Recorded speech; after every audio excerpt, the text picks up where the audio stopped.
le Seigneur vous bénisse. Très bien, nous allons chanter quelque chose pendant qu'on nous amène les pasteurs Élysée pour que nous apporte l'évangile ce soir. J'avais aimé que tout le monde soit là, alors que notre bien-aimé Blessing Kabongo va nous apporter l'évangile cet après-midi. Mais il est vrai que chaque fois que nous donnons les communiqués, les gens ne l'écoutent pas très bien. C'est toujours l'ancien Saint-Esprit et Satan ne peut l'approcher. C'est pourquoi les peuples le craignent, mais il est si bon pour moi.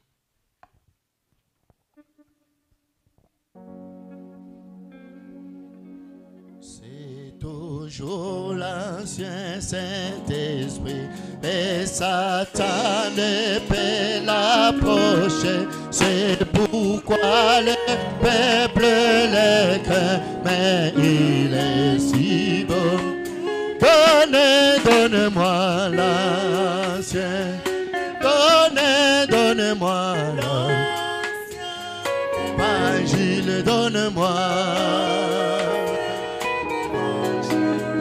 Il est si beau, pasteur, donne-moi la, révérend, donne-moi l'ancien évangile, donne-moi l'ancien évangile, il est si beau pour moi.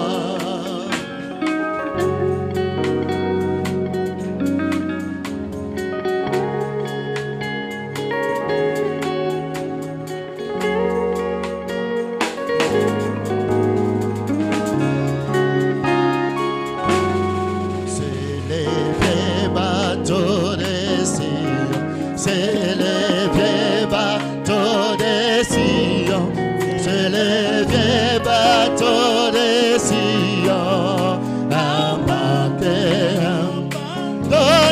donne-moi l'ancien, pasteur, donne-moi l'ancien, donne-moi.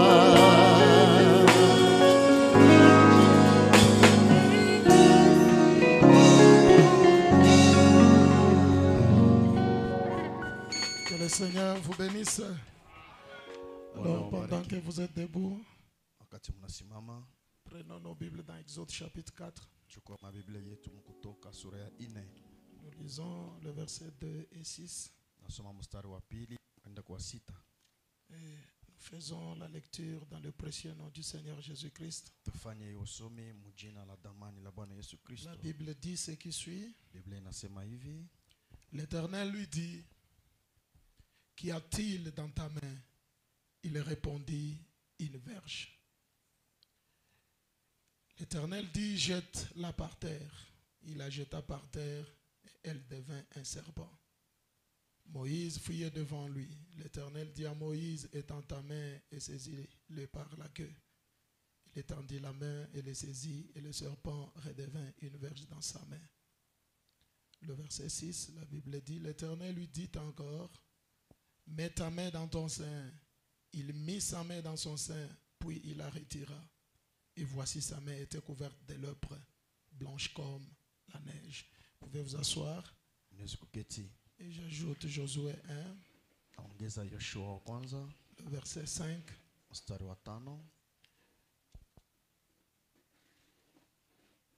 Josué 1, le verset 5. La Bible dit ceci: nul ne tiendra devant toi tant que tu vivras. Je serai avec toi comme j'étais avec Moïse. Je te délaisserai point, je ne t'abandonnerai point. Plaise à Dieu d'ajouter la bénédiction à la lecture de sa parole. Alors nous vous saluons dans le précieux nom du Seigneur Jésus-Christ. J'espère que vous allez bien. Nadhani muko na afya Vous pouvez le njema. manifester en agitant juste votre main. Mnaweza kuonyesha Très mkono. bien. Que le Seigneur vous bénisse tous très richement. Bwana ubariki wote kwa utajiri. Alors, nous disons merci à notre Seigneur Jésus-Christ Na tunashukuru Bwana Yesu Kristo pour l'opportunité kwa ibati qu'il nous donne encore ce soir de Yenye parler de sa part. anatupatia magharibi tuseme nafasi yake. Et nous disons merci au pasteur Joël pour la confiance. Na tunapigia Pastor Joel accent juu ya matumaini. Alors, comme on a passé de temps, Vila tuna wakati mingi, nous voulons passer déjà à la chose. tunapenda kupita ku kitu kenyewe. Est-ce que vous allez bien? Eti muko bazima? Oh, c'est comme si vous, vous voyez, hein? Kama hamuna bien, mniambie tu nifunge binti yangu nilurie kwangu. Hein? Nyanze tu, hein? Très bien. Nzuri. Il faut nyanze. Napasha. Ok. Voilà le thème nous est donné. Kishina hiyo ibanatupa. Je serai avec toi comme j'ai été avec Moïse. Nitakuwa na mweye paka vile nilikuwa kana Musa. Alors, autour de cela, Kando kando ya ile, je vais juste prendre une petite pensée napenda kuchukua kwa wazo doko pour nous encourager ce soir. juu tupate ko odari magharibi. Oui. Ndiyo. Et je vais parler sur un petit sujet que j'ai intitulé Napenda kusemea pantungo kidogo yenye naita ya kwamba Ne t'inquiète pas, tu peux compter sur moi. usijali na unitegemee mimi. Est-ce que vous pouvez le répéter avec moi? Unaweza kuisemunu na kisha mimi. Ne t'inquiète pas, tu Usijali, peux compter sur moi. tumainie mimi. Alors, avant que nous puissions entrer dans la matière, Kabla ya siku ingia mafundisho, j'aimerais un peu attirer votre attention sur ceci. napenda kokota kasopo yenu pa hii. Celui qui a dit, Huyu anasema je serai avec toi comme j'ai été avec Moïse, nitakuwa pamoja na weye paka vile nilikuwaka pamoja na Musa, c'est l'Éternel lui-même. ni wa milele peke yake. Et il parle Na eko nasema à un homme na muntu du nom de Josué, mutu jina yake Yoshua, faisant référence sur son prophète Moïse. eko naleta mfano pa nabii wake Musa. Alors je vois que avant que nous puissions parler de Josué, Naona ya kwamba kabla shi kusema juu ya Yoshua, essayons un peu d'abord de parler de Moïse, parce qu'on ne peut pas parler de Josué sans parler de Moïse. C'est impossible. tupima mbele kusema juu ya Musa ndio hatuwezi kusema juu ya Yoshua bila kusema juu ya Musa, Parce que kwa sababu le travail que Josué a fait après le départ de Moïse, kazi ile Yoshua alifanya kisha kwenda kwa Musa c'était toujours le travail de Moïse. ilikuwa paka kazi ya Musa. Donnez-moi déjà un amen pour que je commence. Unipatia amen ndio Alors, nianze. tout commence sur le mont Horeb. Na hii vyote vinaanzia kumulima ya Horeb. Moïse est là. Musa alikuwa pale. Il voit un buisson. Anaona kijiti Et kama Moïse s'approche. Musa anazogea, La voix sort. sauti inatoka. Moïse, Musa, j'ai vu les souffrances de mon peuple. mimi naona mateso ya taifa yangu Et moi-même, na mie je peke suis descendu nashuka pour les délivrer. juu ya kuwafungua. Donc le faire sortir de l'Égypte Ni kusema kuwatosha et Mumisri les amener dans la terre promise. na kubapeleka mwinchi ya malako. La première réaction de Moïse, Tendo ya kwanza ya Musa, Moïse dit à l'Éternel, je ne saurais pas. Qu'est-ce que je vais dire aux enfants d'Israël? Musa anambia wa milele kwamba sitaweza na nitaenda kuambia nini? Moïse demande un signe. Musa analomba alama Et l'Éternel lui dit, na wa milele anamwambia je te donne des signes. na kupatia alama mbili. Qu'est-ce que tu as dans ta main? Uko na nini mikononi Oh, la mwako? verge. Moïse jette la verge. Vous connaissez tous l'histoire. Niko na bakora, anatupa bakora, mnajua hadisi. Amen. Amina. Et quand Moïse part en Égypte, Wakati Musa anaenda Mumisri, il trouve les enfants d'Israël. anakuta watoto wa Il Israeli. leur dit, Dieu m'a envoyé. Anabambia kwamba Mungu ananituma. Et aussi, Nao pia ils n'ont pas cru Moïse. abakuamini Musa. Mais nous allons seulement te croire comme ça. Na muna kani tutakuamini paka hivi. Ils ont aussi exigé les signes. Na boba kalomba alama. Qu'est-ce que je veux dire par là? Napenda kusema nini pale? Frère Branham me dit, Ndugu Branham anasema Moïse, Musa c'était l'ancienne église. alikuwa ni kanisa la zamani. Pour croire, il a demandé des signes. Juu ya kuamini alilomba kwanza alama. Et même son peuple, Hata taifa lake pour pia le croire aussi, juu ya ils ont demandé kumwamini aussi un signe. walilomba nao alama. Et c'est là où frère Branham me dit, Na pale ndio ndugu Branham sur anasema cette histoire de Moïse, kwa hii hadithi ya Musa nous avons beaucoup de types tuko na mifano que mingi nous zaidi pouvons décortiquer là. yenye tunaweza kusema pale Mais yulu. ce soir, Lakini je magharibi prends un seul type. nachukua mfano moja Moïse, tu. en tant que l'ancienne église, Musa kama vile kanisa la le zamani, frère Branham me dit, na ndugu Branham anasema Josué à qui l'Éternel disait, je serai avec toi comme j'étais avec Moïse. Yoshua mwenyewe wa milele alisema nitakuwa na wewe mpaka vile nilikuwa na Musa. C'était une nouvelle église. Alikuwa ni kanisa C'était une mpya, nouvelle génération. alikuwa ni kizazi Et ce kipya. soir, Na hii magharibi je suis heureux niko wa de eri faire partir de cette nouvelle ya génération. kuingia mwiki kizazi kipya, Et je prêche à la nouvelle na génération. mimi nahubiri ku kizazi kipya. Mais c'est quoi la nouvelle génération? Kizazi kipya ni C'est nini? une autre dimension. Ni hatua C'est ingine, une autre façon de voir les ni choses. namuna ingine ya kuona Est-ce que vitu. quelqu'un peut me donner un amen? Eti unaweza kunipa amina? Et cette nouvelle génération Na hiki kizazi kipya ne demande pas de signes. akilombe alama. Quand Dieu dit à Josué, Wakati Mungu anambia Yoshua, Moïse mon serviteur est mort. Musa mtumishi wangu anakufa, Maintenant lève-toi. sasa wewe C'est toi lamuka, qui mettrais ce peuple en possession. wewe du ndio pays. utafikisha hii taifa muinchi ya malako. Josué a demandé un signe. Yoshua alilomba alama, Est-ce qu'il a demandé un signe? eti alilomba alama. Et quand il vient même parler aux enfants d'Israël, Wakati- ils ont demandé les signes. Wakati anaambia batoto wa Israeli na hapa bakulomba alama, Tous les vieux bacarés, aba bazee bote les ba zamani demandeurs des signes, pale banaanza kulomba maalama, étaient tous morts dans le désert. bote balikufa Mais la jangwani. nouvelle génération Lakini kizazi ne kipya demande pas de signes. frère. akilombe C'est alama. pourquoi nous, Ndio kwa maana nous ne sisi sommes pas des chercheurs de signes. hatuna bantu ya kutafuta maalama. Nous, ce qui nous suffit, c'est la parole. Siye kile kinatutosheka ni neno tu. Quand l'Éternel dit à Josué, Wa milele anambia Yoshua, toi et seulement quoi? weye kuwa paka na hodari. Amen.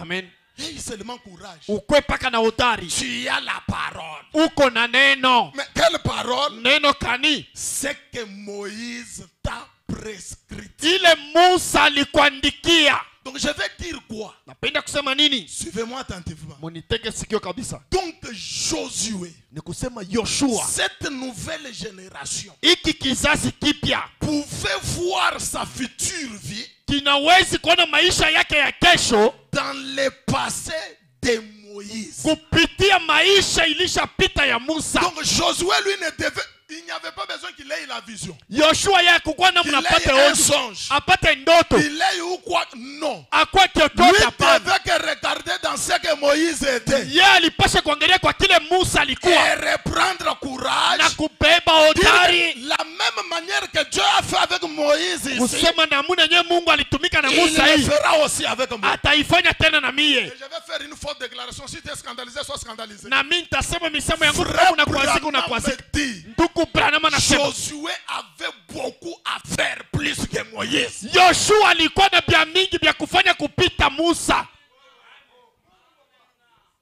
Et c'est Josué là, c'est toi et moi.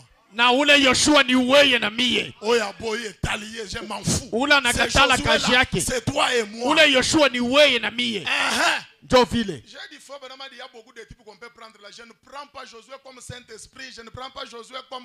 Moi, je prends Josué comme les croyants de Moïse. Mimi nachukua Yoshua kama vile mwaminifu wa Musa. Parce qu'aujourd'hui, on a toujours tendance à prêcher les autres. Non, frère, la parole nous concerne. nous. Leo banahubiriaga paka bingine neno inatongelea nishie. Frère Branham a fait. Ndugu Branham Frère anafanya. Branham a fait. Ndugu Branham Frère anafanya. Branham a fait. Ndugu Branham Et puis anafanya. nous déposons nos micros. Kisha tunaweka Nous rentrons. kibuibui. Moi, je ne Tunarudia. suis pas comme ça. Mishikalake vile. Écoutez-moi très bien. Munishikie mzuri. Quand le maître quitte la scène, Wakati mwalimu anatoka mkibeta, le Dieu du maître devient le Dieu du disciple. Mungu wa ule mwalimu anakuwa Mungu wa mtume Quand wake. Branham quitte la scène, Wakati Branham anatoka Dieu mkibeta, ne va pas ramener Branham ici pour agir. Mungu asitarudisha tena Branham juu atende. iende. Dieu agit au travers de moi. Mungu atatenda Il kupitia agit mie. au travers de vous. Atatenda kupitia weye. Ah, que quelqu'un me donne un amen. Mtu anipatie amina. Hein. Qui était Moïse? Nani alikuwa Musa? Prophète. Nabii. Qui était Josué? Yoshua alikuwa nani? Croyant. Mwaminifu. Qui est Branham? Branham ni nani? Nabii. Qui es-tu? Na wewe uko nani? C'est à toi que je parle ce Ni soir. wewe ndio niko nasemea hii magharibi. Faut Branham dit ceci. Ndugu Branham anasema hivi. Écoutez-moi très bien. Unisikie mzuri. Je serai avec toi comme j'étais avec Moïse. Niko mtakuwa na wewe mpaka vile nilikuwa na Musa. Il y en a deux. Iko mbili. Mais c'est lui qui a prêché le 11/9/1960. Yenyewe banahubiri ile tarehe mwaka ya makumi sita. Paragraphe 112 à 130 et 135. Haya yake ya 112. Frère Branham dit ceci. Ndio kama nasema hivi. Regardez. Angalia. Moïse avait aussi ses croyants. Josué aussi avait aussi ses croyants. Musa alikuwa na baminifu na Yoshua naye alikuwa na baminifu. Branham dit. Branham anasema. Donc, Ni kusema. il parle de Rahab. Iko nasema njoo Rahab. Parce que Moïse avait envoyé 12 espions. Musa alituma bale bakuchunguza 12. Mais Josué lui a envoyé que 2. Na Yoshua yanatuma paka bawili. Vous comprenez que la nouvelle génération est terrible. Kizazi kipya kiwa ni kia kushangaisha. Et quand ils partent, ils arrivent chez Rahab. Branham me dit, Branham anasema ni kusema elle n'avait pas besoin de voir un signe ye aishikukuwa na lazima ya kupata alama. que Josué pouvait produire avec sa main ou avec un bâton. Yoshua alipasha kutenda na mkono wake au na bakora. Non, moi Rahab, pour que je croie, Rahab njoo il niamini, faut que je voie un signe. Non. inabidi nione alama pana. Rahab dit. Rahab anasema, Branham me dit, ndio anasema elle faisait quoi? alianza kufanya nini? Elle croyait. Aliamini. Ah, mais elle croyait en quoi? Aliamini nini? Elle disait, Alianza kusema, j'ai entendu. mimi nasikia Oh. Et na je crois. naamini. La foi Imani vient de ce que l'on entend. inatoka kukile unasikia. La foi ne vient pas de ce que nous voyons. Imani Non. haitoke kubile tunaona. Oh non, pour que je croie, Oh njoo il niamini, faut que Frère Branham me tourne le dos. inabidi Branham nigeuke No. mkongo. Hapana, Elle a entendu. anasikia Et ce qu'elle a entendu, elle a cru. na kila alisikia akakiamini. Amen. Amen. Et elle dit, Anasema j'ai entendu. mimi nasikia Et je crois. na naamini. Et maintenant, Na sasa je demande grâce. naomba tu neema. Amen. Amen. Paragraphe 135. Faut bien me dire ceci. Retenez une chose. Hein. Mshika kitu kimoja. Elle n'avait pas besoin du signe. Parce que Josué n'avait pas un signe qu'il pouvait montrer devant lui. Il Ye n'en avait pas. ashikulombe alama njuu Yoshua shikuwa na alama ya kumpatia. 135. Faut bien me dire. Ndugu Branham anasema Maintenant, sasa quel grand chef Josué est devenu? ni shefu kani mkubwa huyu Yoshua alikuya. Ça, j'aime que vous lisiez ensemble. Mimi napenda msome. Il ne perdait jamais une bataille. Alikuwa hayapotesha vita hata moja. La nouvelle génération Kizazi kipya ne perd jamais une bataille. akipoteshake vita. Amen. Soyez là pour que je prêche. Amen. Maskani mkwe tayari ndio Donc ubiri. les mots perdre, Ni kusema misemo les kupotesha, mots perdre, misemo les kupotesha, mots échec misemo kushindwa n'existent pas pour la nouvelle génération. haikalake iko juu ya kizazi kipya. Donc moi quand j'arrive quelque part, Mie wakati nafika fashi fulani, même si la situation est difficile pour hata moi, kama jambo inakuwa ngumu ya je dois muna, gagner. mimi napasha kuweza. C'est ça la nouvelle génération. Cho kile kizazi Si kipya Moïse, kama à Musa cause de sa colère, juu ya kasirani il yake a manqué à amener le peuple dans la terre promise, alikosa kufikisha moi watoto je nchi ya ne Marako. manquerai pas. Mie sitakosa. Amen. Amen. Branham, frère, je peux même mettre ma prédication là et prêcher toute cette soirée. Na uweze kuweka ile mahubiri yangu na kuanza kuhubiri magharibi Branham yote. me dit, Branham anasema il ne perdait jamais une bataille, ashikupoteshe vita hata moja, sauf quand quelque chose n'allait pas dans l'église. ni paka kama kitu akiendeke ndani ya kanisa. Lorsqu'Akan avait pris un lingot, Wakati Aga alichukua ile mon madhabahu, prophète dit, nabii wangu ce anasema n'était pas la forme ou la loi Joshua. Parce que moi, je ne peux pas perdre. Juu mimi siwezi kupotesha. Non, tu es né pour régner. Uko pale Tu juu es ya né kutawala. pour dominer. Unazaliko njoo Tu es né kutawala. pour gagner. Unazaliko njoo Oh, que quelqu'un kuweza. me donne un amen. Mtu anipatie amina. C'est ça. Njoo ile. Pas de signe, Hakuna alama, mais on ne perd pas de bataille. lakini hatuwezi kupotesha vita. Écoutez, hein, écoutez, Sikia. écoutez. Sikia. Faut pas n'a pas dit perdre des. Non. Ndio wanasema kupotesha mavita. Vita hata moya. Nous, on ne perd pas. Même ici. Si hatupoteshake hata moya. Vous comprenez? Unaelewa? Oh non, il faut que tu aies la vision. Oh, inabidi upate ko onyo. Pour que ça résiste, tourne la chair cette fois. Juu uweze upase kushunguluka mimbari mara 7. J'ai dit non. Mimi nasema bongo. Ah, mais pour gagner, Juu ya kuweza ko. on va gagner. On ne Tutaweza. perdra même pas une bataille. Hatutapotesha hata vita moja. Oh non, ce mariage c'est difficile. Non, c'est difficile. Oh, chez vous. kuoa ni vya nguvu. Ici, Ni chez nguvu nous, nous kwenu. nous marions. Kwetu huku tuku na uona. Non, mettre au monde c'est difficile. Oh, Non. kuzala ni vya Moi, je nguvu. dois mettre au monde. Mimi napasha kuzala. Oh non, avoir l'argent c'est Oh, difficile. kupata makuta ni nguvu. Moi, je dois avoir Mimi l'argent. tapata makuta. Écoutez, j'aimerais dire amen ce Sikia soir napenda kwa mini magharibi. avec toi. Na wei. Oh, Dieu commence une nouvelle histoire. Mungu anaanza hadithi mpya. Ne regarde pas derrière. Ushangalie Oh nyuma. non, Moïse. Oh, Et Musa. non, les membres de ma famille. Oh, ni bana Tu mama jamaa as yangu. une nouvelle génération. Wewe uko kizazi kipya. Une nouvelle page. Kile karatasi Une mpya. nouvelle histoire. Hadithi Et mpya. elle doit commencer avec qui? Na inapasha kwanza na Elle nani? doit commencer avec qui? Inapasha kwanza na nani? Ah, ce soir. Hii magharibi. Crois que c'est toi. Amini ya kwamba ni weye. Je parle de toi. Mimi nasema juu yako. Une nouvelle histoire commence avec toi. Kizazi kipya kinapasha kwanza na Dans weye. les histoires de l'église, une histoire commence Mu avec toi. mambo ya kanisa, mambo inaanza Dans na les weye. affaires, une histoire Mu commence avec biashara toi. hadithi inaanza na weye. Dans les voyages, une Mu histoire commence avec usafiri, toi. mambo inaanza na Ah, weye. même dans les Saint-Esprits, une Hata histoire mu Roho commence avec Mtakatifu, toi. mambo mpya inaanza na weye. Dans l'onction, Hata mu une upako, histoire commence avec toi. hadithi mpya inaanza. Dans les surnaturels, une Kimastajabu, histoire commence avec toi. hadithi mpya Je inaanza. vais dire seulement que ce soir, au nom de Jésus, sois une référence. Mimi nasema hii magharibi mchina la Yesu, wewe ukua Sois kionesho. une référence. Wewe ukua kionesho. Oh, mes frères. Banduku. Donc, Dieu te dit, je serai avec toi comme j'étais avec Branham, juste pour comme ça en l'air. Mungu anakuambia tu nitakuwa na wewe paka vile nilikuwa na Branham paka vile tu. Quand Dieu te dit ça, Wakati Mungu anakuambia il te vile, fait une référence pour les générations futures. anakufanya wewe mfano juu ya bale batakuya nyuma. On regarde derrière Panaangalia nyuma et on sait voir que tel frère, telle sœur était sur la terre. na panasema hapa pa dunia palikuwa mtu fulani na C'est mtu là où fulani, mon Branham me dit, na pale njo Branham nous anasema ne devons pas quitter la terre comme des fugitifs. hatuwezi kutoka pa dunia saba Nous sommes kimbizi. sur la terre pour marquer notre génération. Tuko pa dunia njo kuweka mchapo mkizazi Et yetu. j'aimerais dire, Napenda kusema pour marquer ta génération, njo kuweka mchapo pa kizazi ça c'est yako. pour les croyants. Ile njo mwaminifu. Si tu n'es pas croyant, tu vas me lapider maintenant. Kama una mwaminifu utanipika mawe. Pour marquer ta génération, Jua kupika mchapo pa kizazi yako ça ne dépend pas de Dieu. ayambatane na Mungu.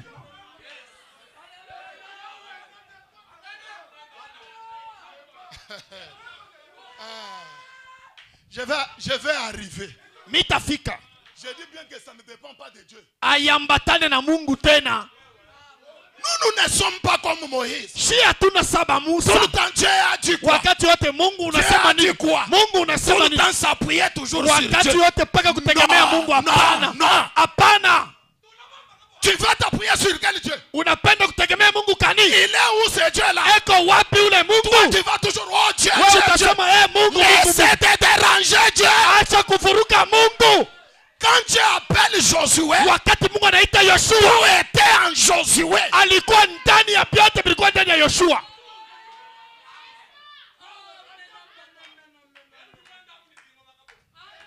Je vais prêcher comme c'est ma dernière occasion. Leo mitahubiri saa ndo mara yangu ya mwisho kuhubiri. Tout le temps s'appuyer toujours Dieu. Wakati yote Mungu. Seigneur, tu as dit quoi? Bwana unasema Seigneur, nini? tu as dit quoi? Bwana unasema nini? Seigneur. Bwana. Nous ne rien gagne. Diplenish. Dieu n'a pas besoin d'une ribambelle des enfants qui pleurnichent. Mungu ashipendeke batoto bakuriakana. Nous rentrons chez Dieu quand les choses... Mais toi, tu n'avais pas dit ça. Shi tunarudia kwa Mungu kama bintu abiendeke. Na unamwambia hiki kinafika je, wewe kusemake hivi. Toi, tu m'as dit que moi je ne perdrai aucune bataille. Wewe uliniambia sitapotesha vita hata moja. Lakini hii vita inatoka wapi? Ce n'est pas pour aller demander à Dieu ce que je vais faire. Haina njoo kwenda kuuliza Mungu kile nitafanya.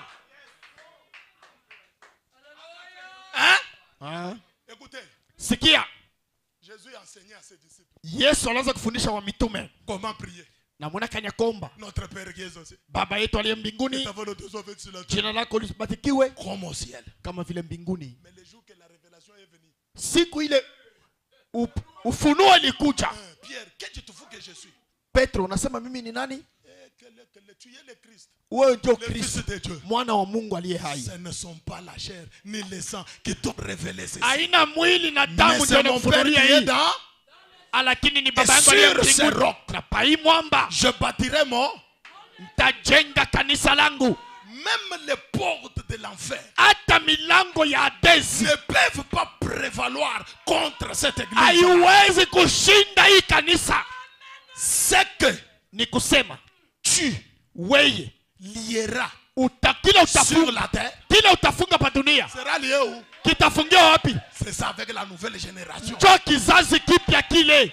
Ils prennent des décisions sur la terre. Beko nabeba maamuzi pa dunia. Et au ciel, Dieu dit amen. Na mbingu Mungu anasema amina. Que quelqu'un m'encourage avec un grand amen. Mtu anipatie hodari na amene kubwa. Oh, Dieu. Hey. Mungu. C'est comme s'il faut que j'anticipe ma prédication. Iko kama vile mimi nataka kuluka mahubiri. Frère Branham me dit. Ndugu Branham anasema. Je suis dans le message le temps de décision. Niko mu ujumbe wakati ya maamuzi. Prêché le 11 juin 59. Yenye banahubiri ile tarehe mwaka 59. Paragraphe 11 la partie B. Haya yake ya 11 kipande cha pili. Papa, projette-moi cette chose là. Niwekeyeko. Montez un peu. Panda. Ok. Attends. Non, redescends un peu. Monte. Tout le temps, toujours Dieu. Mungu. Monte encore, papa. Panda tena. Toujours Dieu. Dieu, il va faire quoi? Mungu ya afanya nini? Papa, ce n'est pas ce que toi tu as. J'ai dit la partie 11.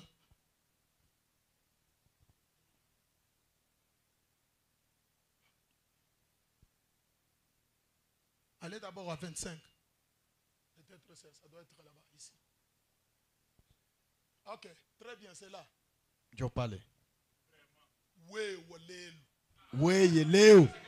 Uhatuka mwabeu. Utoke paifasi. Urudia tena inji. Mungu. Josué ne pleure pas devant Dieu. Yoshua sikwanza kuriaria mbele ya Mungu. Frère Branham dit. Ndugu Branham anasema. Vous voyez? Eti munaona? Dieu ne prend pas toutes les décisions à notre place. Mungu ashibebake maamuzi yote pafashi yetu.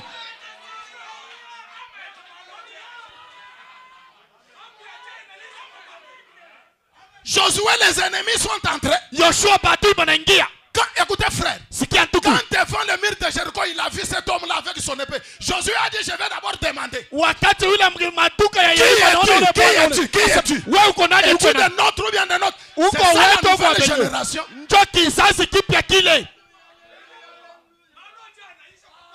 Vous voyez, Dieu ne prend pas toutes les décisions à notre place. Mungu ashibebake maamuzi yote pafashi yetu. Je vais passer quand tu vas dire amen. Mimi nitaenda na pale utasema amina. Non, donnez-moi encore un grand amen. Tu n'as pas encore cru. Uyasema uyamini, unipatie amina. Je répète frère Branham. Na semununa ndugu Branham. Vous voyez? Munaona? Dieu ne prend pas toutes les décisions à notre place. Ashibebake maamuzi yote pafashi yetu. Hiki niko ni mapenzi ya Mungu.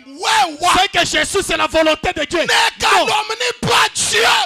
wewe usilandie Mungu C'est mambo ya même ni la bongo. volonté de Dieu, Haina mapenzi ya ni la Mungu. volonté du diable. Hata mapenzi ya C'est ta shetani propre volonté. ni mapenzi yako binafsi.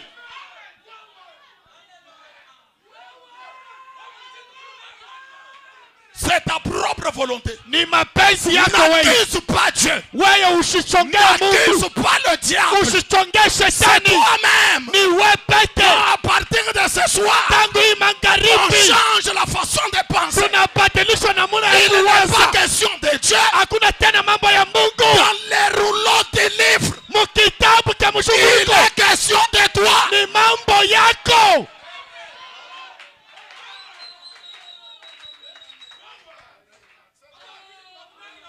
Et frère Branham dit, Na ndugu Branham anasema et souvent, sana sana Dieu ne dit pas Mungu à asisemaje. ces prophètes la chose exacte à faire. kwa nabii wake mambo ya kweli ya kufanya. Pourquoi Dieu ne dit pas aux prophètes tout ce qu'ils doivent faire? Parce que les prophètes doivent prendre les décisions. Juu ya nini Mungu ashibambia vyote wajiwaji? Njoo banapasha kubeba maamuzi wao wenyewe. Dieu descend, il dit Branham. Mungu anashuka na La bia manière Branham. dont ces gens se sont mariés, ils sont condamnés. Na muna bantu hapa banaoana, Branham dit, banahukumiwa. Dieu, Branham pardonne-le, anasema, pardonne, upasame, pardonne, upasame, pardonne. upasame. Et Dieu dit à vos ordres. Na Mungu anasema ndio Bwana, mimi naitika. Branham continue, il dit, Branham anaendelea anasema, si nous n'avons pas de décision à prendre kama hatuna na maamuzi ya kuchukua et que nous dépendons de Dieu pour chaque action, na tunambatana tunaangalia mpaka Mungu kwa kila tendo, alors pale sasa il n'y aura pas de victoire de notre part. hakutakuwa ushindi ngambo yetu. Voyez, Toi, bakia paka sema Mungu e Mungu. reste seulement avec Non, Dieu, non, Dieu, Dieu. hauna na kilu tapata. Tu n'auras rien. À un moment donné, on s'impose. Wakati mwa hivi unapaswa kujingisha vitu kunguvu. Oh non, ce que tu vas faire ici, tu ne vas pas réussir. Hivi utafanya je hautaweza? Je l'ai fait. Mitakifanya. Je l'ai fait. Mitakifanya. Branham dit, Branham anasema, j'aime quelqu'un qui essaye. mimi napenda mtu yule Même anapima s'il échoue. hata kama anashindwa. Ah, mais moi, il a essayé. Lakini alishapima.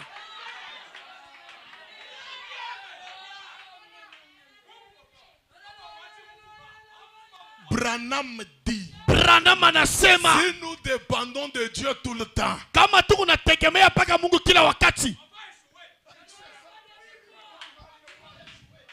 tutashindwa. oh Wabibi, Épouse une femme. Seigneur, Oh Dieu, Seigneur, Dieu, le Dieu. bintukani. Je, Mungu akuya kwa wewe. C'est Dieu qui va se marier. Mungu ataka kuopa fashi yako. Bintukani pile. C'est quoi ça? Regarde une sœur ici, choisis, va voir les Angalia pasteurs. bibi hapa utafuta wende umuowe. Dieu, Oh Mungu. Huku nariakana pia bibi kwa. afanye nini? Afanye nini? Mungu akuchagulia bibi. Toi, Wewe si tu agis comme ça, kama unatenda hivi, tu ne fais pas partie de la nouvelle génération. hauna wa kizazi yetu. Toi, tu appartiens à l'ancienne Wewe uko génération. wa kizazi cha zamani.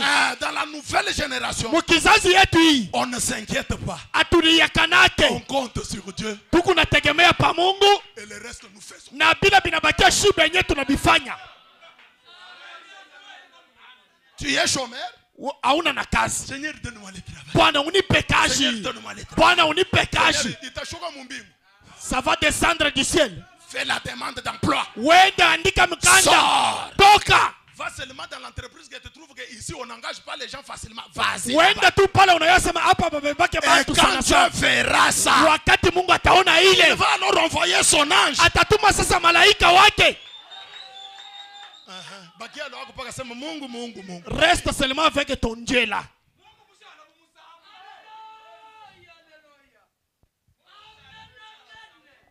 Fungula kwa hata kiosk wapi? Ouvre même une kiosque. Rien. Uko paka hivi. Tu es toujours comme ça. Tu es toujours comme ça. Pas qu'à vile. Fungula kwa hata kiosk wapi? Ouvre même une kiosque. Rien. Frère Ndonda Maleji. Ndugu yako nafuata paka madirisha.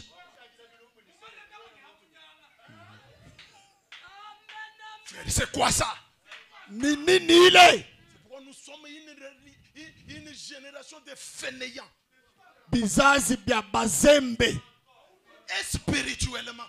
Na mukiro. Et financièrement. Ata mu makuta paka muzembe. Matériellement. Ata mu bintu amuna. Des fainéants. Bantu bazembe. Qui comptent toujours sur Dieu. Bo banangalia paka kumbinguni.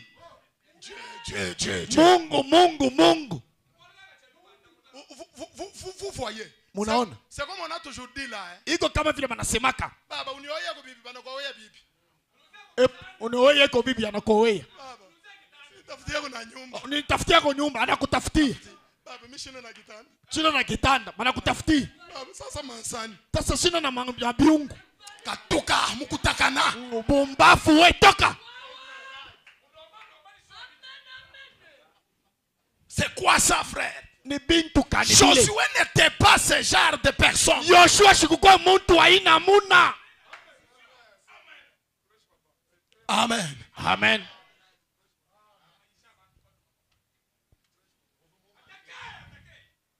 Frère. Ndoko.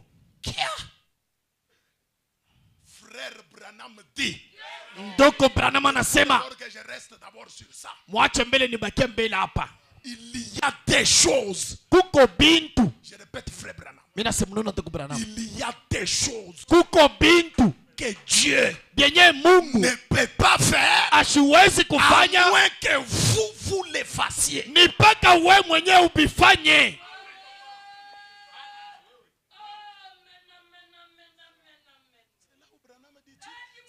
Si Jésus-Christ lui-même s'est tenu là, toi tu parles Seigneur guéris-moi. Il va te dire quoi? Branham anasema kama Yesu Kristo anashima pale, wewe mwenyewe unaenda kumaanisha sema Bwana unitunza, atakwambia nini? Oh non, la terre là, on ne va pas entrer. Nous sommes comme des sauterelles. Ile bulongo ila tutaingia amo, tuko sawa vile mampanjo. Josué ne parle pas comme ça. Yoshua sisemake vile. Et d'ailleurs, quand Dieu t'a envoyé dans la terre promise, wakati Mungu alikutuma mwinchi ya Malako, il t'a dit d'aller regarder les fils d'Anak. Alikwambia unaangalia batoto ya Anak. Il t'avait dit d'aller regarder leur taille. Alikwambia unaangalia burefu yabo. Leur masse. Bunene yabo. Il t'a dit quoi? Anakwambia nini? Explore les pays. Wewe uchunguza nchi. nchi. Le pays est réel ou pas? Kama nchi ni ya kweli au hapana. Limite-toi à ça. Wewe bakiria paka pale. Et nous sommes comme des sauterelles. Est-ce que Dieu quand il t'envoyait là, il ne savait pas que les fils d'Anak sont là? Mungu bakati alikutuma shikudio sema batoto Anak beko amo. Il ne savait pas. Ashikujue. Non, Josué ne parle pas comme ça. Yoshua sisemake vile. Quand l'ancienne génération dit, wakati kizazi ya mpya kinasema, nous sommes comme des sauterelles. Tuko kama vile mampanjo. Josué réplique et dit, Yoshua anasema, taisez-vous. Bakia kimya. Nous sommes plus que capables. Sisi tunaweza kupita.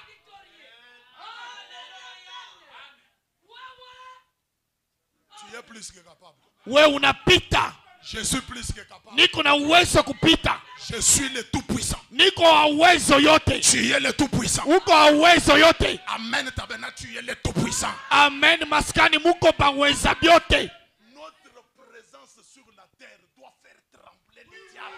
Uwezo yetu pa dunia au maapo yetu yanapaswa kutetemekesha shetani. Quelle sorte d'enfants de Dieu nous sommes? Tuko batoto ya Mungu banamuna kani? Des poltrons. Babumbafu. Bakimbizi. Comme on avait étudié à l'école là. Vile tulijifunza kwa masomo. Comme le lapin, vous savez les moyens de défense qu'il a? Unajua vile lapin yana kialaka. C'est fuir et se cacher. Ni kukimbia na kujifichama. Nous on ne fuit pas. Si atukimbiake. On avance. Si tunasonga mbele. Qui peut me prouver? Nani anaweza kunionyesha? Depuis que tu as connu Dieu. Tangu ulijuaka Mungu. Depuis Genèse. Tangu kumwanzo jusqu'en Apocalypse. Tina kufunuo. Transitant ici où nous sommes déjà avec vous. Kufika tina hapa pale tuko na Mungu. Tu as déjà vu Dieu reculer? Ulishaona Mungu anarudia nyuma? Maintenant toi la nature que tu as là, tu la tires d'où? Hali ile wewe uko nayo unaitosha wapi? Kumbi unafaa shingine unakutocha vile vitu. Tu as un endroit où tu tires ces choses là. Nous on ne recule pas. On ne recule pas. Aturudiake nyuma. Oh non, il n'y a pas de voie. Non. Oh hakuna balabala. C'est toi qui ne vois pas qu'il n'y a pas de voie. Ni wenjo unaona sema balabala haina hako. Moi j'avance. Mimi niko nasonga mbele. Et celui qui me dit d'avancer là. Ula ananiambia nisonge mbele. Lui-même va ouvrir la voie. Yeye atafungula njia. C'est fini. Ndio vile. Amen papa. En tout cas cette femme ne mettra pas au monde car. Oh mwanamke ashika wewe zama. mumbaka. C'est toi qui l'as créé. Vous plénichez des choses, je ne comprends pas ça.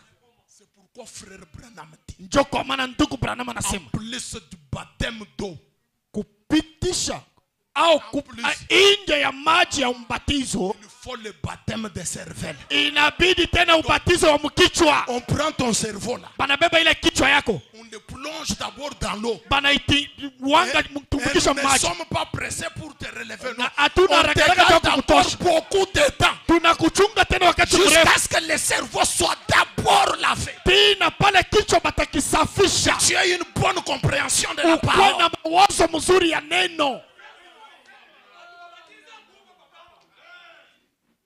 Et puis il est cerveau, il y a moto. En plus Avec de un peu l'eau de chaude. savon au moins moulin d'âne. Tout le temps, Dieu. Kila wakati Mungu.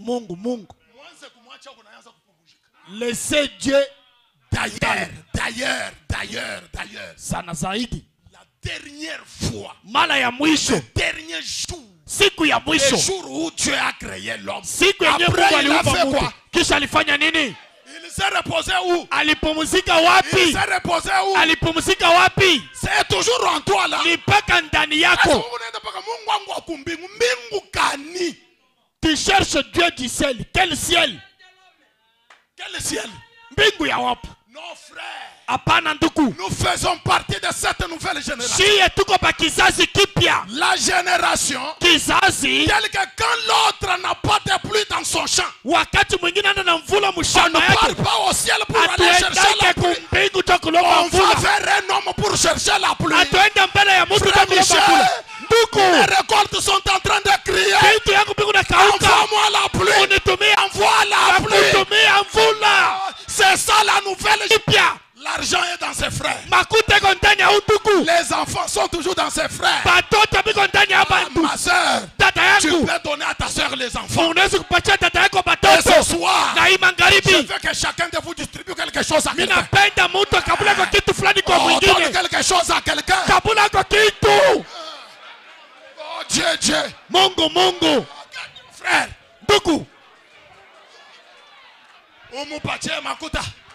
donne-lui Mon l'argent. voyage. Donne-lui mambo ya Que kiroho. ce soit dans les domaines matériels Iko mambo ya ou vitu financiers. au mumakuta. Allez de l'avant. Songa mbele. Régner et dominer. Tawala na Nous, ustawi. on s'impose. Shie C'est tunaingishaka. pourquoi ce soir, Kwa kama ni je n'ai magharibi. pas besoin que tu me croies. Mishi mpenda uniamini. Je t'impose la bénédiction. Mais les gens pour que Kosa ile c'est ulifanya de venir ici ce ya soir. kukuya hapa hii En magharibi. rentrant à la maison. Kukurudia Au nom nyumbani. du Seigneur Jésus-Christ. Jina la Yesu Kristo. Croyez-moi comme un prophète. Uniamini kama vile Les nabii. choses vont changer. Vitu vitabadilika. Ce soir, Hii Tu magharibi. vas rentrer.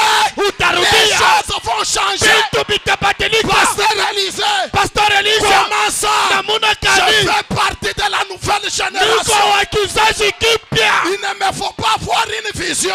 Hakuna mambo kuona La onyo. vision que j'ai, c'est la parole. Onyo niko nayo ni Dieu neno. me dit la parole. Neno inasema nini? Prononce la parole. Nena tu Et neno. je sens l'onction de prononcer. Na mimi nasikia upako wa kunena tu Dans neno. cette salle, Na mwiye si tu salu n'as jamais mis au monde, kama uyasalaka. reçois les enfants. Pokea Si batoto. tu n'as jamais eu l'argent, Kama uyapata reçois makuta. l'argent. Pokea Toi makuta. qui n'as jamais été baptisé du Wewe Saint-Esprit, uyabatizwa na Roho sois Mtakatifu. baptisé du Saint-Esprit. Batiziwa na Roho Mtakatifu.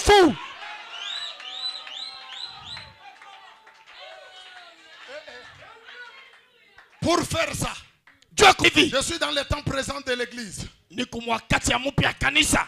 Paragraphe 138, 142. 138. Prêchant le 28 juin 63. Yenye bana ubiri ile tarehe mwaka 63. Ça s'appelle encore Ô Seigneur encore une fois. Bwana mali nyingine tena Bwana. J'ai dit paragraphe 138 et 142. Ninasema 138. Fabana me dit ceci. Ndugu Branham anasema hivi. J'ai dû se prêcher le 28 juin 63. Yenye bana ubiri ile tarehe. Fabana me dit ceci. Ndugu Branham anasema hivi. Écoutez. Sikia Ainsi, na hivi. quand tous ceux qui étaient vieux batailleurs ont formé cette grande organisation, Wakati bale benye tunaita kwamba bapiganaji ba zamani balitunga ile matengenezo mpya. Dieu les a laissés là Mungu alibacha paka pale jusqu'à ce que chacun d'eux fît mort. tina pale kila mmoja wao walikufa. Les demandeurs de signes là, Bale banaanza kulomba maalama. des troubleurs. Bale bakuleta mvuruko. Mais Moïse, une ancienne génération, Kizazi ya zamani. des vieux batailleurs. Bapikanaji ba zamani. Ah, Branham dit, Branham anasema lorsqu'ils ont formé cette grande organisation, wakati balifanya ile matengenezo Dieu kubwa, les a laissés là, Mungu alibacha paka pale. jusqu'à ce que chacun d'eux fût mort. Tina pale mmoja wao alikufa. Et alors, Sasa il a commencé akaanza avec la nouvelle génération na kizazi kipya sous la conduite de Josué. chini ya uongozi ya Yoshua. Cette génération, Josué faisait quoi? Kile kizazi kinaanza kufanya nini? Qui croyait la parole. Pale balianza kuamini neno. Ah. C'est pourquoi nous ne venons pas à l'église ici pour des prophéties. Non. Si atuku yake mkanisa njoo maunabii. Hapana. Dans cette église-là, depuis que je suis là, Oh, ile kanisa Mungu anasema on ne niko m'a hapa. pas encore prophétisé. Abaya ni tabiri mu ile kanisa. La parole qu'on prêche ici, c'est ça la prophétie par excellence. Neno ile beko na ubiri njoo unabii ya juu. Quand Branham dit, Wakati Branham anasema, j'ai toujours dit au shalom là. mimi naambiaka paka batu kushalom. Regardez, Branham dit il faut venir à l'église 1h45, 30 minutes avant. Ndugu C'est ça que wanasema, Branham dit, non? Branham anasema mwanze kuya dakika 13 mbele ya C'est la Mungu. prophétie par excellence. Ni Les unabii ya gens juu. ne respectent pas ça. Batu wameheshimu yake ile. Mais bah mwambie tout. Mais si on lui dit seulement, Alléluia, alléluia, alléluia. oh, Mi wachendelele mi nasema. mie Mungu mimi nasema mimi nashuka. Mi naona lufu. Je vois la mort. C'est pourquoi Ndio kwa sababu à partir ya leo tangu leo anza kuya hapa 1 heure avant. commence à venir ici 1 heure avant. Ataanza kuya hapa même 2 heures. Vous allez voir, il viendra ici à 14 heures ici. Mi wachendelele kai. Mie wa milele wa wapi? C'est quoi ça? Ni bintu kanibile. Mais la nouvelle génération Lakini kizazi kipya croit la parole. kinaamini neno. Moi je n'ai pas dit que nous ne voulons pas les dons. Mishi sema tunakatala mazawadi. Branham dit dans chaque église locale, Branham anasema mkila kanisa hapa nafasi doit y avoir les 9 dons spirituels. unapaswa kuwa mazawadi kenda ya kiroho. Mais attention frère, Fanya angalisho. dons là ne doivent pas être au-dessus de la parole. Ile mazawadi haiwezi kuwa yulu ya neno. Alléluia, mon serviteur Mutongol. Oh, mtumishi wangu Il mtongole. est à la chair. Hein? Eko kumimbari. Ça suffit, arrête. Oh, shimamisha kunaisha. Ça suffit quoi? Kunaisha shimamisha Ça pa. ce n'est pas Dieu. Unaona Mungu. Quand le prédicateur est à la chair, Wakati mhubiri eko tout kumimbari. Dieu est concentré à la Mungu chair. wote eko kumimbari. Toi dans les bancs, Wewe mtupasi. avec ton don la funga kinywa. Na ile zawadi yako funga mbianga. Oh non. Aujourd'hui tu vas prêcher 30 minutes. Lo, leo utahubiri dakika 13 tu. À vos ordres mon général. Oh, tunaichika.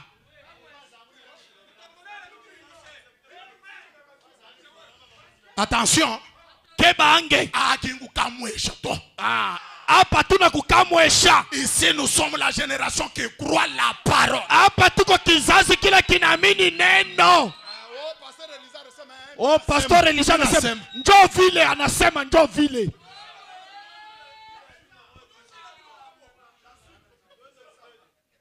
Hein? Njoo vile. Et puis tu nous donnes une prophétie qui tape à côté. Unaleta maunabii ya bongo. Notre Dieu, c'est un Dieu de précision. Mungu wetu ni wa mkazo, msimamo. Quand il dit à 14h30, c'est 14h30. Kama anasema 14h30 njoo vile Oh non, anasema. attendez, à 14h30, vous voyez, mais on va voir à 15h juste. Oh, kisha tunakuwa kumuona mu 15h. Hapana, ule ni wa bongo. Amen. Amen. Frère, ces choses-là doivent être loin de vous. Bila bintu bishikwe katikati yenu. La nouvelle génération Kizazi kipya qui croyait la parole. kila kinaamini neno. C'est pourquoi, frère, Njoo kwa sababu ndugu, même si c'est difficile, comment? hata kama ni vya nguvu na muna Ne gani, négligez jamais la parole. usidharau hata mara moja neno. Jamais, au grand jamais. Hata mara moja. Amen. Ne Amen. négligez jamais la parole. Msidharau neno kamwe. Frère, paragraphe 142. 112. Nouvelle génération qui croyait la parole. Kizazi kipya kile kinaamini neno. Branham dit, Branham anasema mais lakini y a une nouvelle génération kuko kizazi kipya qui monte kile kinapanda maintenant. hapa sasa. Et j'aimerais maintenant prêcher. Minataka sasa kuhubiri. Cette génération-là Kile kizazi kile est déjà là. kilishakuya hapo. Et c'est à cette génération-là Ni kwa ile kizazi que Dieu est venu dire, njo kule Mungu alikuwa kusema je serai avec toi. nitakuwa pamoja na weye. Ce n'était pas une parole adressée à l'ancienne génération, non. Haikukuwa misemo banaambia kizazi cha C'était zamani, une parole ilikuwa ni adressée misemo à la banaambia nouvelle génération. kizazi kipya. Parce qu'il est l'interprète de la parole. C'est pour cela nous aimons ndugu Branham juu Je anatafsiria serai kaneno. avec toi comme j'étais avec Moïse, paragraphe 43.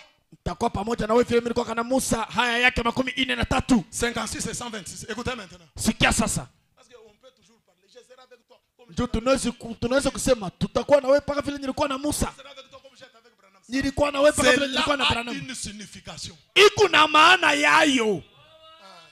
Suivez Frère Branham. Tufuate ndugu Branham. Cela a une... Ile iko na maana yayo. Et retiens ça. Mubambe hii. Branham dit... Branham anasema Et quelle impression a-t-il dû avoir na ni kujiwazia kani ule quand alipata Josué s'est tenu là ce matin parlant à wakati Dieu? Yoshua alisema pale asubuhi anasema na Mungu. Allons-y papa. Il a dit, Akasema ça c'est Dieu, hein? ni Mungu, Je ne te délaisserai, mimi sitakuacha kamwe, je serai avec toi nitakuwa na weye comme j'ai été avec Moïse. vile nilikuwaka na Musa. Nul ne tiendra devant toi Hakuna ule atasimama mbele tant yako que tu vivras. wakati ile utaishi. Je détruirai, Mitaribu, je consumerai. mitalungusha. Dieu vient faire une alliance accompagnée de plusieurs bénédictions. Mungu anakuwa analeta agano, C'est toujours anashindikizwa na baraka. Ni paka mie nitafanya, nitafanya, toi, écoutez, c'est toujours ni paka nitafanya, nitafanya, nitafanya, je détruirai, je nitaribu, consumerai, je nitaribu, serai avec toi. nitalungusha, nitakuwa na weye. Ah, amen. Amen. Papa, avançons, avançons, avançons. Songa mbele. Frère Branham me dit, Dieu dit, je dégagerai le. Nukasema mitatengeneza njia. Ça là, Hii ce n'est pas pour les Josué de la Bible. aina ya ule Yoshua wa Biblia. C'est toi. Ni weye sasa. Branham me dit, Branham anasema fortifie-toi seulement. weye ukwe paka na hodari. Et prends courage. Na chukua hodari. Ne t'épouvante, hein. Usiogope kitu. Maintenant, je commence à prêcher mon message. Sasa mimi naanza kuhubiri ujumbe wangu. Frère Branham a dit, Ndugu Branham anasema cela veut dire, ile ninamaanisha ya kwamba ne t'inquiète pas, usijali, ne t'effraie point, usijiongope, je suis avec toi, niko na weye, tu peux compter sur moi. unitegemee. Je dis mon message, Mimi nasema ujumbe yangu, ne t'inquiète pas, usijali, tu peux compter. unitegemee mie. Et ça c'est la parole Na injo que neno l'Éternel ya wa milele adresse à la nouvelle génération. anambia ile kizazi Je kipya, serai avec toi comme j'étais avec Moïse. takuwa na wewe kama vile nilikuwa na Cela Musa. veut dire, Ile ne inamaanisha t'inquiète pas, usijali, tu peux compter sur moi. unitegemee mie. Seigneur, mais comment je vais faire? Bwana, nitafanya namna gani? Ne t'inquiète pas, Usijali, tu peux compter sur moi. unitegemee. Seigneur, mais comment? Quelle sera la fin de... Namna Ne gani mwisho t'inquiète utafanyika? pas, Usijali, tu peux compter sur moi. unitegemee mie. Oh, mes frères, Banduku, quelle situation tu as? ni mambo gani uko nayo? Tu t'inquiètes pourquoi? Uko nanungunika juu ya nini? Frère Branham me dit, Ndugu Branham anasema dans les inquiétudes, mkunuzuni il n'y a aucune vertu. hakuna nguvu hata Tu moja. vas t'inquiéter, tu vas même maigrir. Utahuzunika tena, utakonda na kukonda. Au lieu de ça, l'Éternel dit, Pahali ya ile la Biblia anasema ne t'inquiète pas, usijali, tu peux compter. unitegemee mie.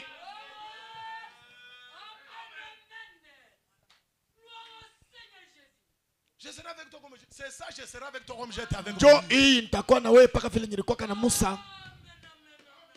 Amen. Amen. Et puis vous savez, Na mnajua frère Branham dit. ndugu Branham anasema. Merci papa. Parce qu'il est déjà 18h.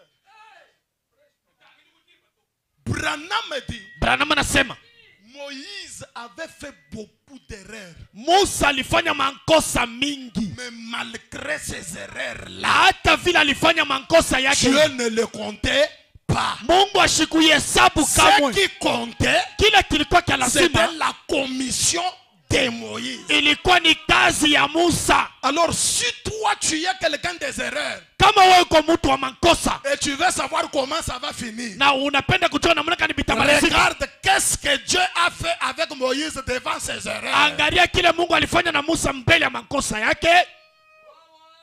Qu'est-ce que Dieu avait fait avec Moïse devant ses erreurs? Mungu alifanya na nini na Musa Branham dit, makosa il yake? n'avait pas Abba. Branham anasema shikumwache kamwe. Allons-y. Twende. Mettez-moi 56. Faut Branham dit ceci. Ndugu Branham anasema hivi makumi Il tano na dit que sita. ainsi l'église du Dieu vivant, Na kama kanisa Mungu aliye hai, ainsi l'église du Dieu vivant, na kama kanisa Mungu aliye hai être insouciante et sans crainte inawezi kuwa bila huzuni na bila boka dans la foi. ndani ya imani, Si on nous indique la bonne direction, kama banatongoza barabara nzuri. amen. Amina. Car il a dit, Kwa sababu je alisema serai avec toi nitakuwa na comme wewe j'étais avec Moïse. kama vile nilikuwa na Je Musa. ne te délaisserai point. Mimi sitakuacha kamwe, Je ne t'abandonnerai point. sitakuachilia kamwe. Allons-y. Twende. Écoutez. Sikia, Il n'a jamais abandonné Moïse. haya achaka Musa kamwe.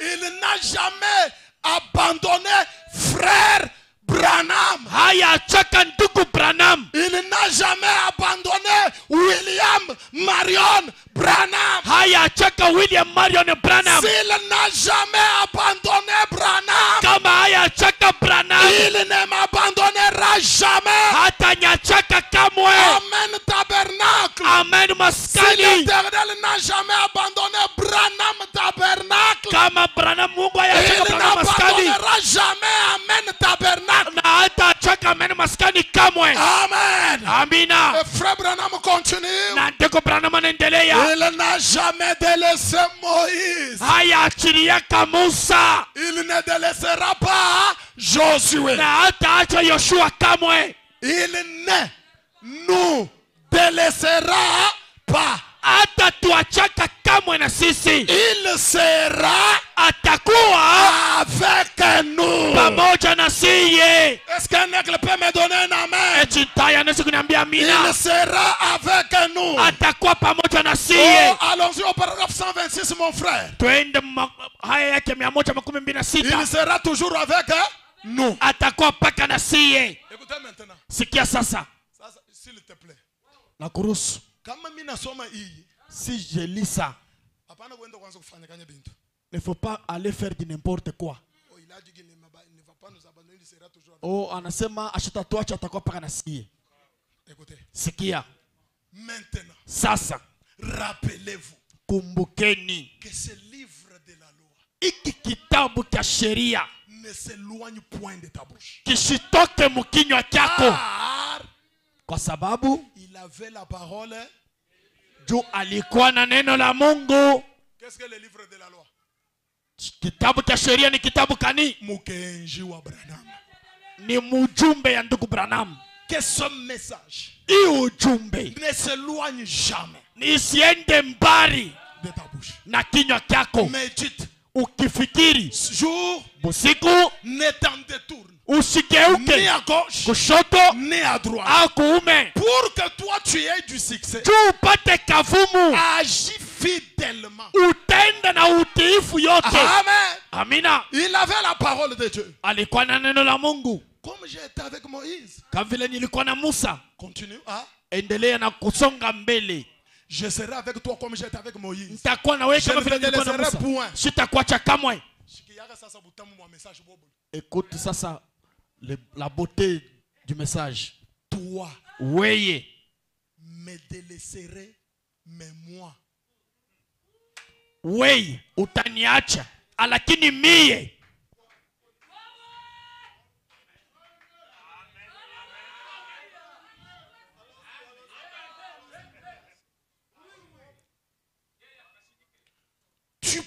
pourras toi me délaisser. Wewe unaweza kuniacha. Mais moi, Sasa mie, je ne te délaisserai point. Écoutez, mie sitakuacha kamwe. ce n'est pas je ne te délaisserai pas. Haina kusema mimi sitakuacha, hapana. Je ne te délaisserai point. Mimi sitakuachaka kamwe. Il n'y a pas possibilité Hakuna namuna qu'il te délaisse. ya ye kukuacha. Donc tu n'as jamais été seul. Na haya kuwaka peke Quand yako. tu dors sur ton lit là, Wakati unalala mkitanda, il est l'ange de l'éternel. ni malaika wa Il Bwana campe autour de toi. eko na kuzunguruka kando kando yako. Alléluia. Amen. Ah, Njoo il vile. est là, frère. Eko pale nduku. Toi, tu peux me délaisser. Wewe unaweza kuniacha, Mais moi, lakini mie sitakuacha kamwe. amen. Amina. Ah, écoutez. Sikia. Mais Lakini si tu me délaisses, kama unaniacha, ma grâce est suffisante. neema yangu inatosheka. S'il arrivait que toi tu délaisses Dieu, Kama inakufikia wache Mungu, la grâce de l'éternel neema ya wa milele est suffisante. ni yanatosheka. Oh, mais qu'est-ce que la grâce fera? Neema itafanya nini? Branham dit, Branham je anasema ferai en sorte que tu te relèves aussitôt. mimi itafanya nguvu la mke haraka haraka. Je serai avec toi comme j'étais avec Moïse. Njoo kukuwa na mie kama vile nilikuwa na Musa. Ne t'inquiète pas, tu peux compter sur moi. Usijali na unitegemee mie. Oh, je me rappelle d'une petite histoire. Mimi nakumbuka disi moya, Il y avait un enfant. kulikuwa mtoto Il marchait toujours avec Jésus. alianza kutembea paka na Yesu. Quand les choses marchaient bien, Wakati vitu vinatembea il mzuri, regardait sur le sable. anaangalia pa ile Il mvumbi, trouvait 4 empreintes de pas. anaanza kuona ile bikanyangio ine, C'était deux pour lui ilikuwa mbili yake et pour Jésus. na mbili ya Yesu. Mais à un moment donné, Wakati moja les hivi choses devenaient de plus en plus difficiles. vitu vinakuwa nguvu zaidi, Ça compliquait trop. Et vinakuwa mvuruko. l'enfant regarde sur le sable. Mtoto anaangalia Il mvumbi, trouve 2 empreintes de pas. anaona bikanyangio mpaka mbili. L'enfant va dire à Jésus, Mtoto anambia Yesu, tu es mauvais, uko ndugu tu yangu, es méchant. uko Quand mkali. les choses marchent bien, Wakati vitu tu vinatembea es mzuri, avec moi. uko na mie. Maintenant quand ça ne marche pas, Wakati tu abiendeke, m'abandonnes. unanyacha. Jésus lui dit, Yesu anamwambia, oh petit enfant, oh mtoto je ne kidogo, t'ai jamais abandonné. Les sitakuachaka. 2 empreintes que tu vois, Ile bikanyangio ce mbili n'est unaona pas pour toi, abina tena c'est vyako, pour moi. ni Toi vyangu. tu es dans mes bras Wewe uko pour mumikono que le yangu, mal ne t'atteigne pas. tubu baya msikufikie. Amen, tabernacle. Amen. Il Maskani n'a jamais délaissé, frère. ashia kuachaka Il ndugu, connaît le nombre de tes cheveux sur ta tête. anajua bwingi ya nywele yako pa kichwa, Il sait quand il t'assoit. anajua wakati Il unaikala, sait quand il t'élève. anajua wakati Il sait unalamuka, même combien de kilomètres tu as parcouru par jour. anajua ni wakati gani ulitembea Rien msiku. ne t'arrivera, ma soeur. Hakuna kile kitakufikia D'ailleurs, dans dada. cette fin d'année, Mwi mwisho ya tu mwaka vivras. Tu utaishi, ne mourras pas. hautakufa. Amina. Amen. Amen. Ah, c'est ça, je serai avec toi, frère. Njoo kukuwa na weye vile. S'il arrivait que tu me délaisses, Kama inakufikia uniache, s'il arrivait que tu tombes, kama inakufikia uanguke, ma grâce est suffisante. neema yangu Je inatosheka. ferai en sorte que tu te relèves aussitôt. Tafanya namuna yangu yote ulamuka haraka haraka. Continue seulement à Endelea tu avancer. na kusonga mbele. Tant que tu restes avec ma parole, Wakati unabakia na neno langu, je prendrai soin de toi. mie nitabeba buzito yako.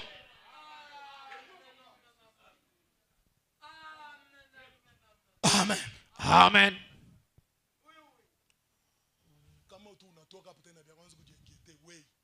Si tu quittes ici, il ne faut pas s'inquiéter encore. Si tu sors encore ici en train de s'inquiéter encore, commence à se vérifier.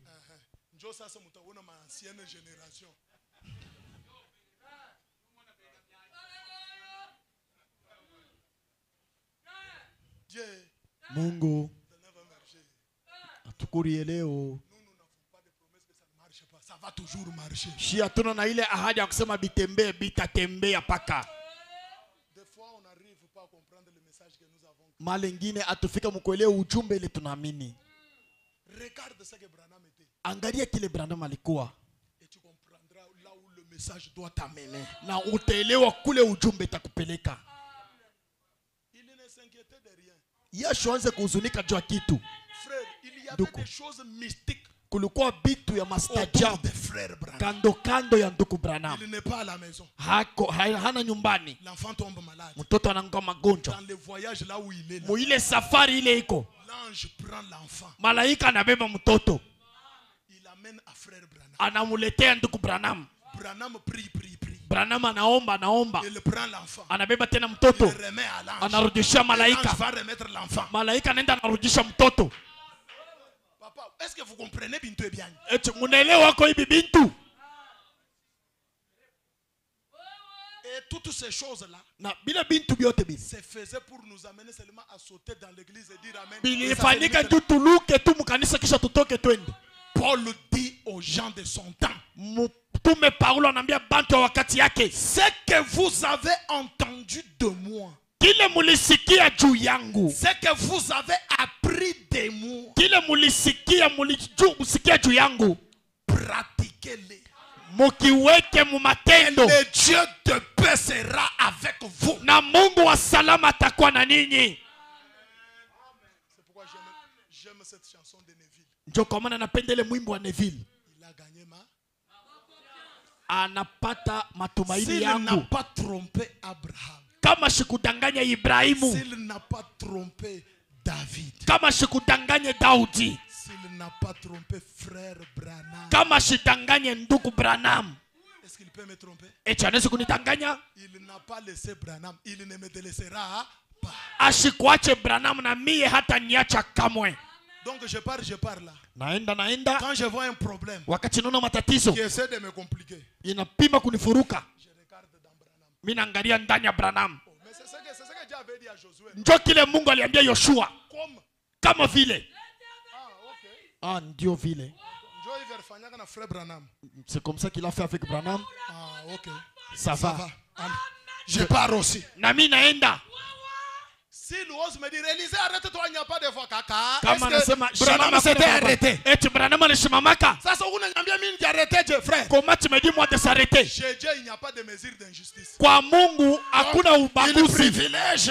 Anapenda bingine. En Dieu, il n'y a pas d'injustice. Ndani ya Mungu hakuna ubaguzi. Si Branham était de la famille pauvre, kama Branham alikuwa mtu wa maskini, et que les gens ne voulaient même pas de lui, na bado bakumupende tena, et qu'à un moment donné, wakati moya hivi, il a fait frère Branham un riche. Anafanya Branham anakuwa mtajiri. Et Branham a eu beaucoup d'amis. Na Branham anapata marafiki mingi. Pour se reposer, il fallait qu'il fuit, qu'il se cache. Jua kupumzika inabidi akimbia afuchame. S'il l'a fait avec frère Branham, kama anaifanya na ndugu Branham, il doit le faire aussi avec moi. Anapasha kuifanya na mie. Je ne prêche pas aux ingrédients. Je m'adresse à ceux qui croient. Croyez avec moi. Saisissons Dieu et mettez-lui mukona.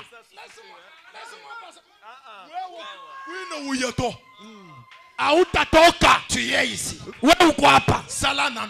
Fanya mbele. Kama ufanya utaenda.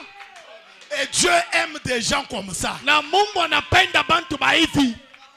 Donc Dieu se sent obligé de bon. Huyu mwenye mtoto ntafanya naye ni Mungu na anasema je vais faire quoi avec cet enfant? Bon, je dois seulement lui donner ce qu'il veut. Monsieur Dieu, et Bwana Mungu wafoko. Asante. Tu peux maintenant partir. Wende sasa.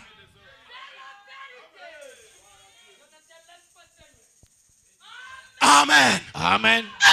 Donc Dieu témoigne, frère. C'est un grand mystère. Ni siri kubwa. Dieu prend la vie de quelqu'un. Mungu anabeba maisha ya mtu. Il te dit toi. Anakuambia wewe. Si tu veux connaître ce que tu seras. Kama unapenda kujua kile utakuwa. Regarde Moïse. Angalia Musa. Regarde Branham. Angalia Branham.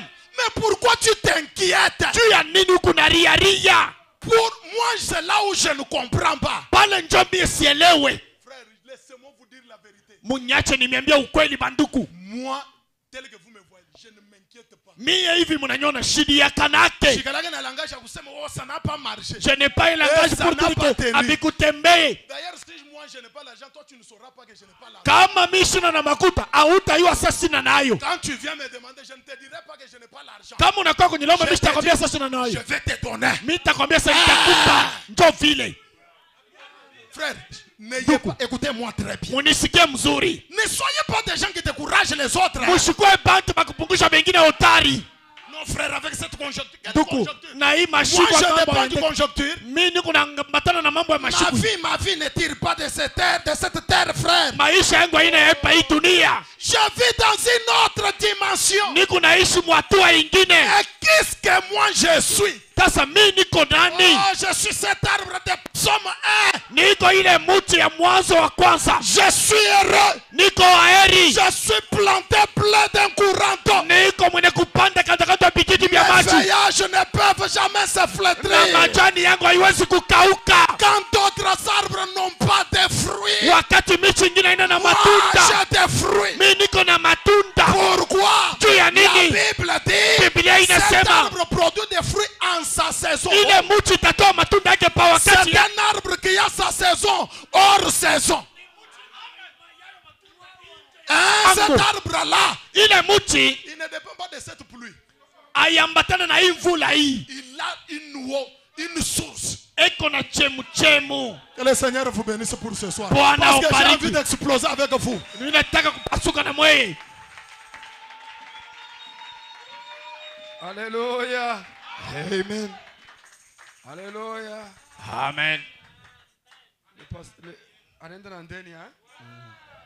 Ok. Il m'a mis au coin. Ananiweka mkibambashi. Voilà. Là où j'étais là, je ne bougeais plus parce qu'il m'a mis au coin. Pale nilikuwa kwanza kutenka njoo aliniweka mkona. Vous savez ce qui m'a mis au coin? Unajua kile kinaniweka mkona? Dieu ne prend pas toutes les décisions à notre place. Mungu ashibebake maamuzi yote pafashi yetu. En d'autres termes, Mumisemo ingine, il y a des choses kuko bitu sur lesquelles je dois prendre des décisions. bienye mimi napasha kuamua. Laissez-moi lever les lunettes. Acha nitoshe mbele makalashi. Il y a des choses qui ne se feront jamais tant que je n'ai pas décidé. Kuko bitu bila bitafanika kama mishi abipenda. Et ça ne dépend pas d'une prière. Na abilombe tena maombi.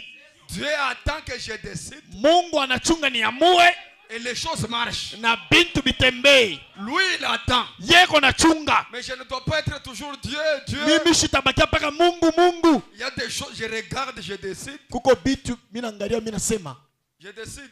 Mimi naamua Et ça marche. na binatembea. Frère Branham dit, Ndugu Branham anasema Dieu le veut quand nous le voulons. Mungu anapenda kama sisi tunapenda. Qu'est-ce que nous voulons? Sisi tunapenda nini? Regarde d'abord ton voisin là. Angalia mbele jirani wako. Donne-lui ce que toi tu veux. Umwambie, umupatie kile wewe unapenda. Donne-lui ce que toi tu veux. Umupatie kile wewe unapenda. Je vous observe.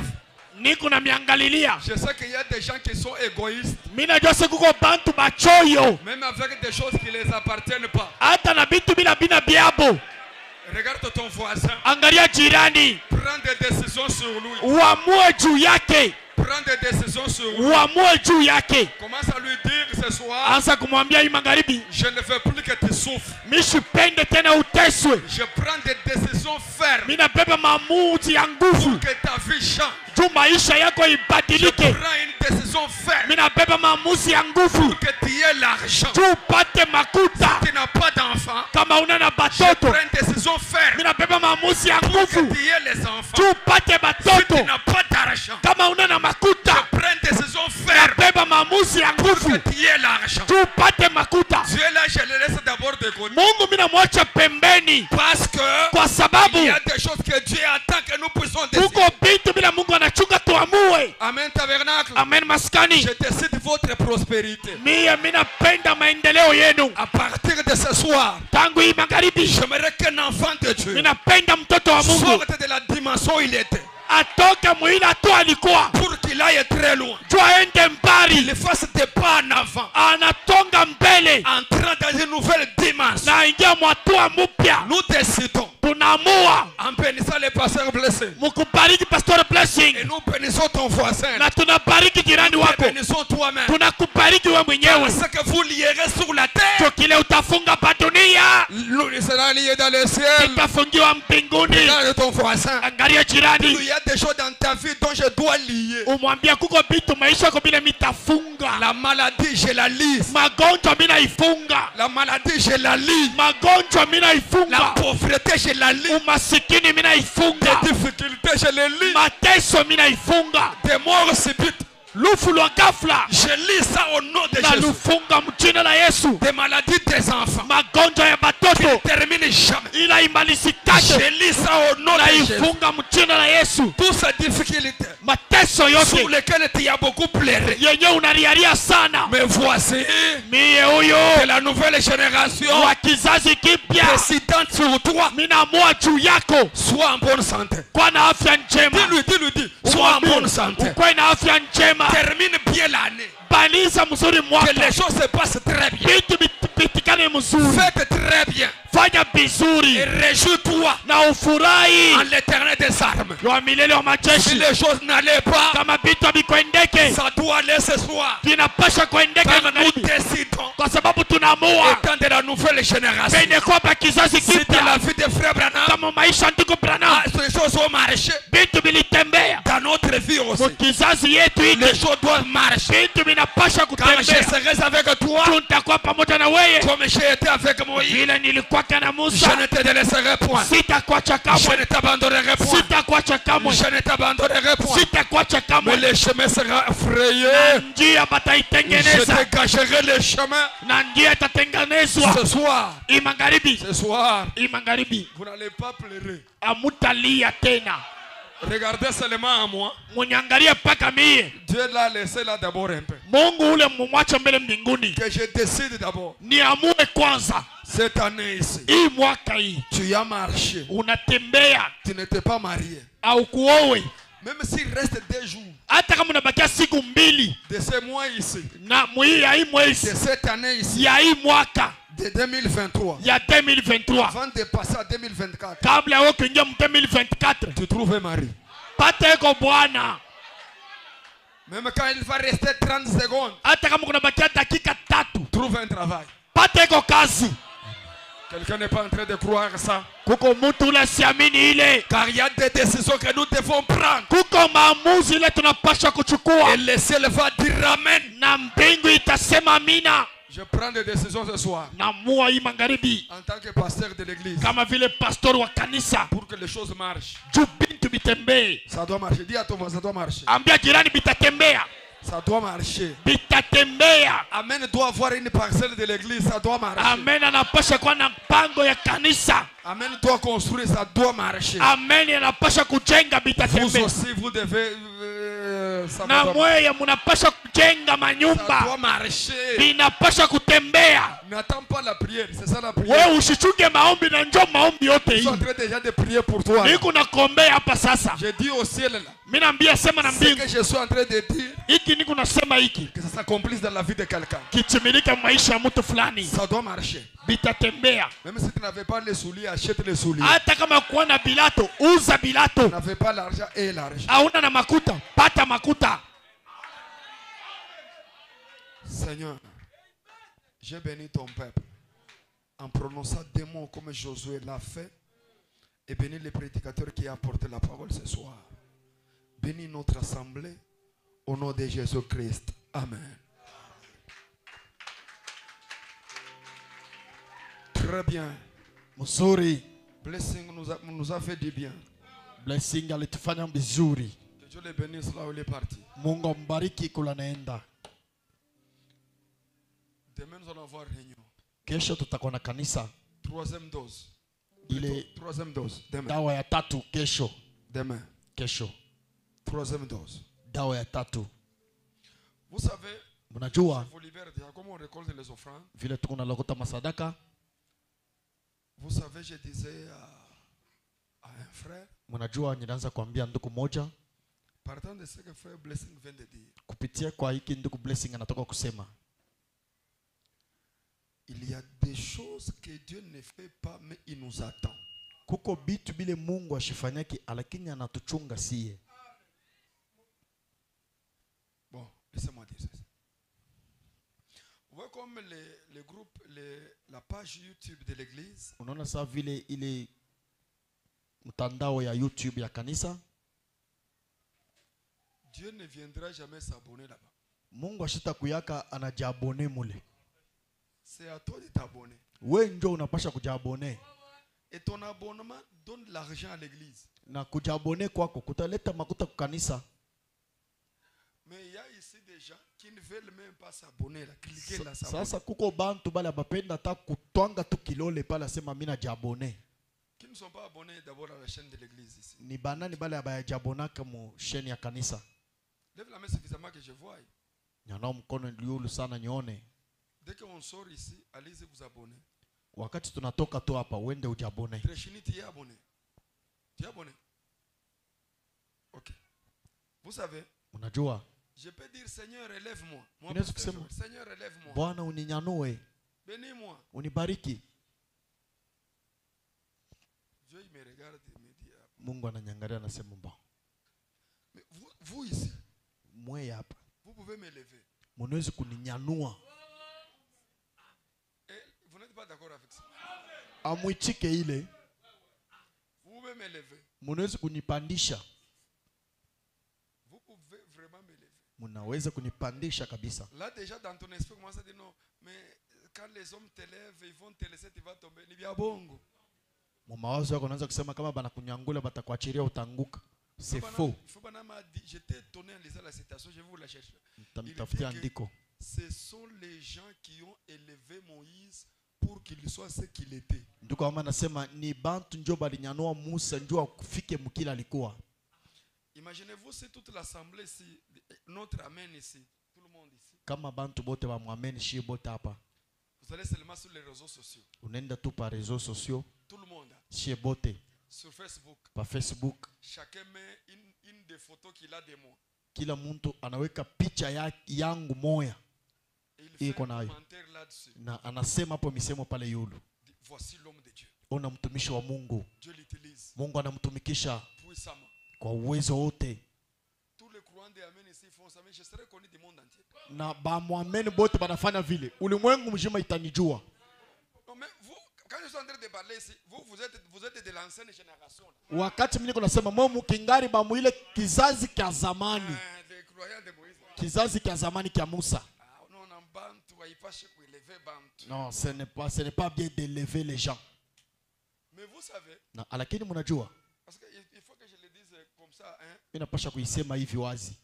Dieu peut juste me lever un peu. Mungu anaweza kunipandisha tu kidogo. Et je te tire aussi. Na mimi nakukokota na wewe. Non, laissez-moi vous donner un exemple. Acha nimpe mfano. Je vous libère parce que Inamiachiria. le pasteur Blessing a dit des choses. Moi, je me disais si c'était dimanche. Pastor Blessing anasema bitu kama bilikuwa hata muyenga Et qu'il puisse parler lentement. na Pas abiseme ko parler. polepole. Ndio wakati ilikuwa kidogo. Parce qu'il y a des décisions que vous pouvez prendre. Kuko maamuzi unaweza kuchukua. Dans votre cœur, là, une bonne décision vous passe de dire, mon pasteur ici, je dois vraiment le soutenir. Mumoyo yako ule unasema pastor wangu inapasha kumuunga mkono. Et vous commencez à le faire. Unaweza na unaanza kuifanya. Et vous le faites. Et à un moment donné, vous allez voir que ici à Colosie, on aura une église où on ne saura même pas où mettre les gens.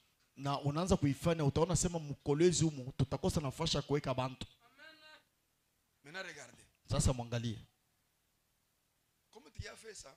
Vile unafanya vile. Et puis un jour vous n'avez pas les loyers. Siku moja hauna na makuta ya kulipa nyumba. Oui, j'ai dit nous allons donner une offrande d'amour pour ses frères. Kisha mimi nasema tulete ko sadaka ya mapendo njoo aondoke. Tu vois le nombre de gens que j'ai là. Unaona bungi ya bantu bali niko nabo. Et puis ils mettent l'offrande d'amour pour toi. Bana kuwekea sadaka ya mapendo sasa. Tu auras combien? Utapata ngapi? Mais ce que toi tu as fait, c'est de me lever moi. Kile wewe unafanya unanipandisha tu mie. Vous comprenez? Unaelewa? Ce que j'ai dit, donnez-moi papa a dit Gaston, donne-moi 5 minutes. Hein. Unipatie dakika C'est tu que- 5. Toi tu es l'air. Mais laisse-moi expliquer ça pour que ça- Uniacha nifasilie njoo batu bailewe. si vous me levez moi, Kama unanipandisha je mie. ne dis pas Dieu, Mimi siseme Mungu. vous Wewe me levez. unanipandisha mie.